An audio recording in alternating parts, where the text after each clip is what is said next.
महाराष्ट्राचे विद्यमान राज्यपाल सी.पी. राधाकृष्णन यांना एनडीएकडनं उपराष्ट्रपती पदाचे उमेदवार म्हणून घोषित करण्यात आले आहे। दिल्लीमधल्या भाजपच्या संसदीय मंडळाची बैठक झालेली आहे आणि या बैठकीत हा निर्णय झाला आहे। त्यापूर्वी एनडीएच्या घटक पक्षांशी उपराष्ट्रपती पदाच्या उमेदवारासंदर्भात भाजपने चर्चा केलेली होती। यामध्ये उपराष्ट्रपती पदाच्या उमेदवारीसाठी विविध नावे देखील समोर आली होती।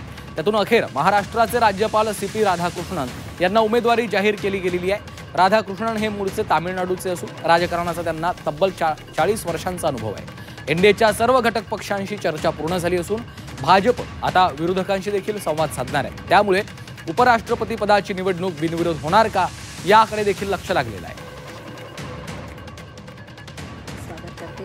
त्यामुळे आता निवडणूक बिनविरोध होणार का हे पाहावं लागणार आहे।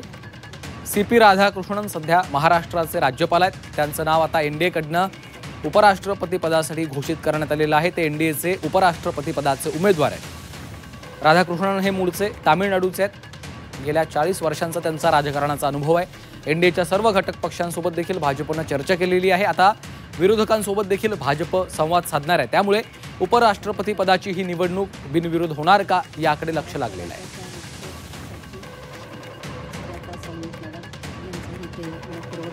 सी.पी. राधाकृष्णन हे उपराष्ट्रपती पदाचे एनडीएचे उमेदवार आहेत। ते सध्या महाराष्ट्राचे राज्यपाल आहेत।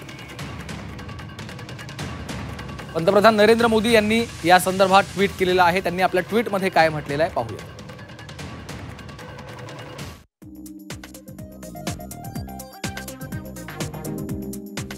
सी.पी. राधाकृष्णन यांची प्रदीर्घ राजकीय कारकीर्द आहे। त्यांनी विविध पदं भूषवली आहेत। समाजसेवा आणि उपेक्षितांच्या विकासावर नेहमीच त्यांचा भर राहिला आहे।